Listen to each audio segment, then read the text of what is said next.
When you listen to information from someone, you need to consider the source of the information and if the person has some kind of angle or motive for why they're telling you the information.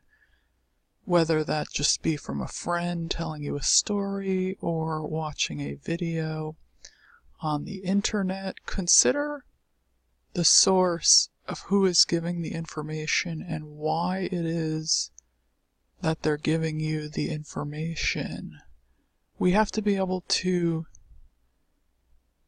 use our gifts of discernment when listening to information.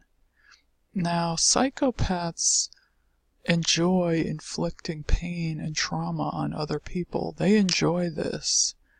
That comes along with their sadistic nature. And so they are very observant about their interactions with other people, extremely observant, and almost like a sixth sense that they have. We know for a fact they're extremely good listeners, and that's because they have to adapt to different information that's given to them from various targets, so they listen very closely to what people say. Now, one of the psychopaths that I was talking to told me this story about this female he was dealing with. And he said that, I guess she was trying to get him to do something, and so she took off her clothes, like she was butt naked in front of him, and she said something like, "Oh, I know how to get you to do what I want you to do," and tock off her clothes, or I don't know if she had a robe on and dropped the robe. I forget the exact details, but something along these lines. He was telling me this story, and he literally just turned around and walked away, and while she was naked, and he said later on that the girl told him that she always remembered this situation because it traumatized her that he did that. So I don't mean to laugh, but it's just the whole thing is kind of amusing to a degree, because then he was then telling me the story. So why was he telling me this story? Was he trying to say, look, I had so much power over this girl that I traumatized her, or look how much control I have. There is a beautiful naked woman right in front of me, and I didn't even need to, I didn't have to have sex with her. I didn't even care. I literally just walked away and traumatized the girl. So he also was probably trying to impress me in some way by saying, "Oh, I'm so almighty and powerful. I can just refuse women. There's so many women just, stripping down naked for me that I don't even need to, I can just walk away and not even care. I'm just that powerful and have that much self-control and control over other people that I don't even need to, have sex with this woman." But he enjoyed the fact that he left a lasting imprint in this girl's mind, that she was traumatized by the fact that he just couldn't care less. Oh, she's naked. She may have thought, oh, I look ugly. He doesn't like my body. What is wrong with me? He was well aware that she was going to feel that way, because he sat there for years listening to my insecurities and different things, and she probably who knows, she may have made a comment about, oh, I feel insecure about my body at some point earlier in time, and he played off of her fears and her insecurities, and this is exactly what they do. They listen to all of your insecurities and, kind of things that make you uneasy, uncomfortable, whatever. They take meticulous notes on these things, and they will use it against you at a later date.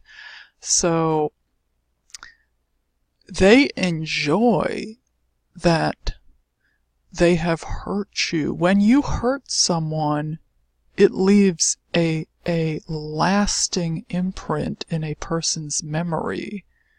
Whereas if you are, doing nice things for people, they might remember it, but not in the way as if someone stabbed them in the back or did something extremely vicious. You're going to remember that forever.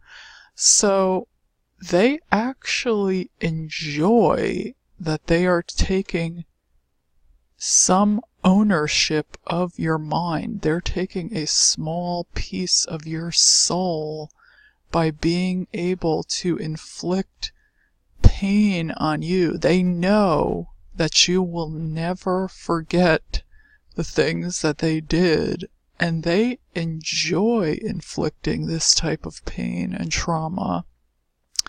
Because trauma never really goes away. Trauma it's kind of like an onion, like your brain. There are just like layers, like an onion. There are layers and layers of different traumas that you've experienced over your lifetime, and they just get piled up and stored in your brain. No matter how much you try to suppress them, they are still there, and they can come up at any moment. You may be just going about your everyday life, and something might remind you of something that happened to you. Could be 20 years ago, and it could bring up a memory, or some type of schema, and it could set something off, some emotions or some negative feelings for you, and you could have totally forgot that this was even there because you bury it down so deep in your subconscious.